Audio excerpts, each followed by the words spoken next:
বর্ণনায় উম্মে সালামা রাদিয়াল্লাহু তাআলা আনহু রাসূল সাল্লাল্লাহু আলাইহি সাল্লামকে এই প্রশ্নটি করলেন। রাসূল সাল্লাল্লাহু আলাইহি সাল্লাম বললেন, অবশ্যই পৃথিবীর নারীরা জান্নাতের হুরুদের চেয়ে কয়েক গুণ বেশি উত্তম হবে।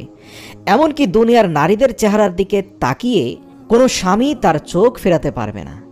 তারা অবশ্যই জান্নাতে বসবাস করা সকল হুরদের উপরে আধিপত্য বিস্তার করবে।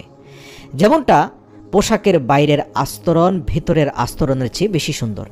যেহেতু বাইরের দিকে পোশাকের সৌন্দর্য এবং ডেকোরেশন অন্তর্বাসের চেয়ে সুন্দর হয়ে থাকে, উম্মে সালামা রাদিয়াল্লাহু তাআলা আনহার জবাবে রাসূল সাল্লাল্লাহু আলাইহি সাল্লাম ঠিক এমনটাই বলেন। তিনি বোঝাতে চেয়েছেন, যেমনটা বাইরের পোশাক সবচেয়ে সৌন্দর্যমণ্ডিত, একইভাবে দুনিয়ার নারীরা যারা জান্নাতের অধিবাসী হবে তারা কয়েক গুণ বেশি মর্যাদাবান আর বেশি সৌন্দর্যমণ্ডিত হবে। আর এর ব্যাখ্যায় রাসূল সাল্লাল্লাহু আলাইহি সাল্লাম বলেন, তাদের নামাজের কারণে, তাদের রোজার কারণে এবং তাদের সবরের কারণেই তারা আল্লাহর কাছে জান্নাতি হুরদের উপরে শ্রেষ্ঠত্ব অর্জন করবে। প্রিয় মুসলিম ভাই ও বোনেরা, অতএব মুমিন নারীরা যারা জান্নাতে প্রবেশ করবে তাদের সাথে তাদের সৃষ্টিগত সৌন্দর্য থাকবে এবং তাদের ইবাদতের সৌন্দর্য থাকবে। তাদের উপাসনা এবং ধার্মিকতার সৌন্দর্য তার পাশাপাশি যুক্ত হবে জান্নাতের আল্লাহ রাব্বুল আলামিনের তরফ থেকে দেওয়া বিশেষ সৌন্দর্য।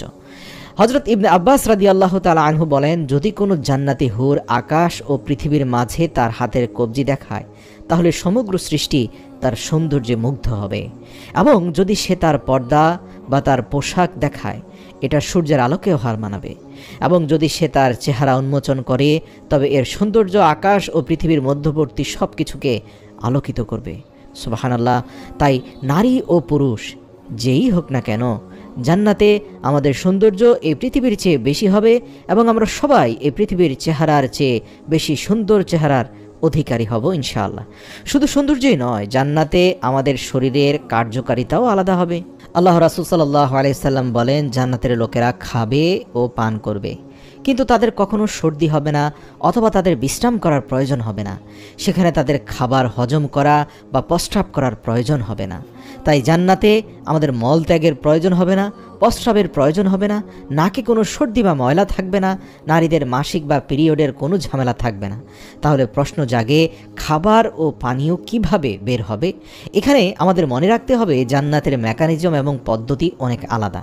তাই সেখানে আল্লাহ রাব্বুল আলামিনের হিকমতও অনেক বিশাল এবং ভিন্ন।